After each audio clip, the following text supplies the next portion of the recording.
Dr. Mel Leaman. I'm in the History, Political Science, and Philosophy Department, and I'm the Associate Professor of Religion. The focus of the summer project was basically to look at Lincoln men who had some association with Malcolm X. So I called my project, and as such, Malcolm's Means, because Malcolm said by any means necessary, not necessarily at all meaning violence that's necessary, but Malcolm's means, Lincoln's men who did what was necessary. And so there's 4 different gentlemen that I interviewed, or their families, if they happen to no longer be living, and asked the kinds of questions that said, what did you do during the Civil Rights era? How were you connected with Malcolm X? But also, I asked the 2 that are still living to talk about their experience at Lincoln, how they got to Lincoln University, why they came. And so the first 2 hours with each of those are them talking about that.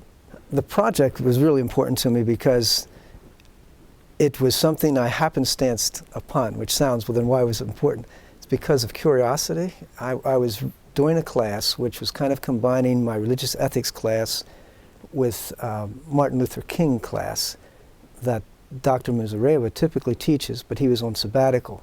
So I was asked to kind of combine religious ethics and Martin Luther King, and I thought, well, why not also include Malcolm X in that? And I've done a lot of reading on Martin, but not much on Malcolm. So I was just cramming in between semesters and studying, and the more I read, every now and then this name, James 67X, would come up, who, if you know about James 67X, he was Malcolm's secretary, closest aide. And at one point, I think it's in Manning Marble's book, and then some other places, he mentions Lincoln University. I thought, well, why is James 67X mentioning Lincoln University? So then it took me about a month to eventually track down that he had been a graduate of Lincoln University. His name was James, interesting name, James Monroe King Worden, 1958 graduate of Lincoln University.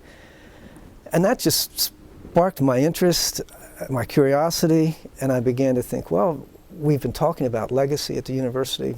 We have a legacy here that perhaps nobody knows about. So for about a month, I'm teaching class, and I've told the students, I think I'm on to something, but I'm not going to tell you till I find out what actually is happening.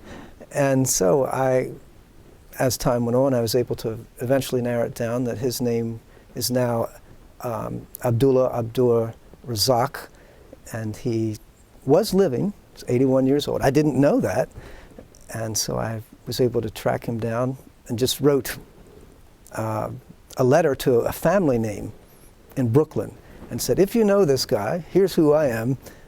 I would love to be in touch with him because here's a possible legacy that we don't know about. So then, as you know, we made the connection. He came down for 3 days, and hundreds of students came out at different times, and he visited classrooms. We had community events. And then he's the one that said, well, you know, Dr. Leaman, there's numerous other gentlemen who worked with Malcolm X, and he named several. And by happenstance, I picked the 3 of the 5, I think, that he had mentioned, other than him, and started doing research. And the more I did it, the more excited I got. And so it's by happenstance, but also by a great joy of digging in a little bit. Okay, well, I asked for a faculty development grant. I got the grant, and what I did over the summer was basically fly to the different towns where these people, or these gentlemen, or their families lived, and interviewed them. Now, Milton Henry, Reverend Milton Henry Esquire, lived in Detroit. He was noted as the black defender in Detroit during the 60s. And actually, he died in 2006. His final court case was the famous University of Michigan Supreme Court affirmative action case that he took all the way to the United States Supreme Court and won. Dr. Shabazz, who was a mathematics professor here, and received a Distinguished Honor Award from President Clinton. At that time, his name was Lonnie Cross, and he graduated from here in 1949. He is down now at Ruston, Louisiana, and I had not known, even while he was here, that he had been the head of the Muslim mosque in Washington, D.C., Mosque Number 4, which was one of the more prominent mosques, and he had headed up much of the education process of the Nation of Islam, revamped a lot of things. So I called him up, and he welcomed me in his house, so I had 2 days of interviews with him, and he told me some interesting things about Malcolm and his relationship with Malcolm X, a couple quotes that I could use, you know. And then let's see, so Razak, Dr. Abdul Razak, I've talked a little bit about. Then the fourth person was Reverend Milton Galamosin, and he was a 1946 graduate. He is no longer living, and I couldn't find any family members. I tried to contact the daughter, but I've just had no luck with that. So when I was up in Harlem visiting Abdul Razak, well, actually, he was so hospitable. He took me over to the Schomburg Center for Black Culture, and he said, here's where you're going to find all my letters and papers and so forth that I wrote for Malcolm X. And then he said, Galamason's got 1,000 sermons here, and there's some others, there's a scrapbook. And so that's basically what I took up. I found the scrapbook, and in that I found pictures of him at Lincoln, a copy of his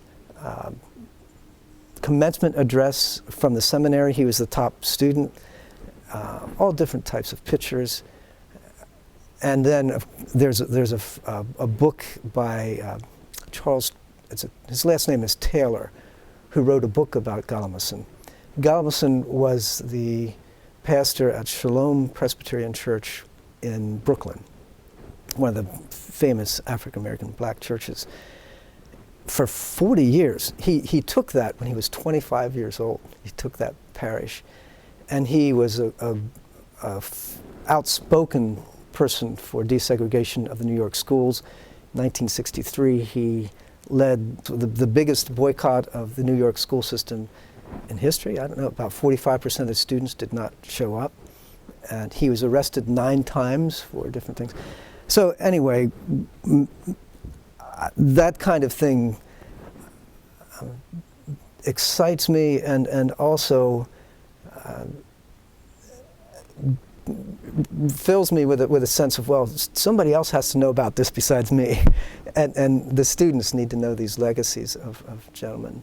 The project right now is sort of in the hands of Dr. Nicole Files Thompson and myself. Last semester, when Abdul Razak was here, she was having students film his all the things that he did here on campus, the different interviews and the classroom visits, touring around the campus and everything like that.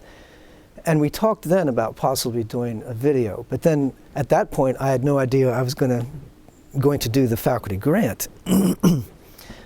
So this semester I went to her a couple weeks back and said, would you want to add these interviews and the different pictures that I've collected and so forth? So she and her chairperson got together, and we're going to have 3 interns who, during this semester, in the filming, the production team, who are going to edit all of those however many hours of tapes, videos that I took that are not necessarily all that professional, but they're going to go through and mark the minutes, what's happening every minute. And our goal is to present a video to a convocation at the end of the school year. You know the song, how's that song go, something about, don't know much about history, that sort of thing. I realized how much about our history that I don't know, and that you don't know, one does not know those sorts of things until he or she digs. And so the curiosity and the joy of digging again, has been a lot of fun for me, and I think that's been an important, I don't know if it's a learning or just a renewal of, it is fun to go into a subject matter and go full force. I think at other levels, besides the content, there was a sense of caution that I learned. I'm in somebody else's territory. I'm a white man interviewing black men and women, and I can't walk into their story, and I can't make assumptions or be presumptuous. And I felt that very deeply, not because of anything any of the interviewees said or did, other than welcoming me, but a sense of, this really isn't my story, and I'm really a privileged guest. And actually, at the end of last semester, I wrote a poem called Finding the Sacred with James 67X. And I read it to my class because they were the first ones to be with him.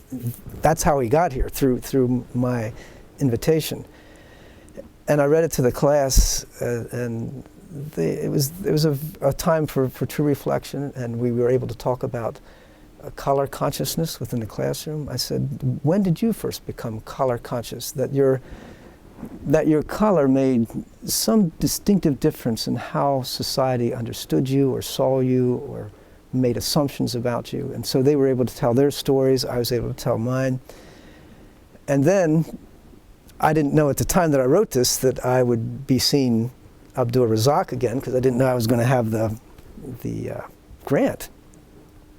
But so when I went up to Harlem to do that, I took this with me and I read it to him. And so all that's on tape, and his response to it. One other thing that's, I think, is really important, and I wrote a 15-page paper that'll probably get edited down for the Lincoln Legacy program, and it's called That's That. I forget what the rest of it is right now, the title. But the three people that all came together in the last week of Malcolm's life were Milton Henry, Abdul Razak, James 67X, and Galamason. And just real quickly, if I could say this, February 14th, 1965, Milton Henry invites Malcolm X to come out and speak at a banquet honoring black leadership and accomplishments in Detroit. And he was going to give Malcolm X an award also. That morning at 2:45 a.m., the Nation of Islam bombs, at least as far as we know, it was the Nation of Islam, bombs Malcolm X's house. His wife Betty and the children escape, and he does too, but his clothing are all smoke-filled and so forth. And he could have, at that time, had obviously, what better excuse if to say, I'm sorry, Milton, I can't make it. But he and Milton were very close friends. The family showed me postcards that they had sent back and forth and that sort of thing. So out of loyalty and kindness to Milton, and probably a sense of saying, nobody's going to stop me, Malcolm goes out and he gives his speech, but he's not in a typical suit when he gets out there, and Milton Henry, says, you need to have a little shot of energy. So he sets up a doctor to come in, and I have a picture of Malcolm getting that shot. But then, as you know, that was the last speech that Malcolm would ever give in Detroit. Now, he talked, I guess, some in between the next week, but the next Sunday he goes to the Audubon and he's speaking, and there's another Lincoln grad, Abdul Razak, James 67X, backstage with him. Malcolm comes in and he says, and this is a quote from Abdul Razak, he says to him, where are those two Negroes? And Razak says, Abdul Razak says, well, what do you mean? Well, where's Galamason? And there was one other person, I'm forgetting his name now. But Galamason was going to be his guest speaker that night. There's another Lincoln grad. So Galamason actually wasn't able to make it, but he wouldn't have been able to speak anyway, because that's when Malcolm gets shot. And the title of the paper, That's That, comes from the last words that when I talked with Abdur Razak, when I interviewed him up in Harlem, he said, I don't remember saying it, but people around me said, as I watched Malcolm die, I said, that's that. So there's where the paper comes from, and that's where sort of those three gentlemen all come together in the last week, and we have great legacies, and that's that to some extent. Yeah. One other thing, if you were to take a look at the Lincoln Lion, which is the yearbooks, I went back and I looked at the statements that were made under the pictures of each of these gentlemen.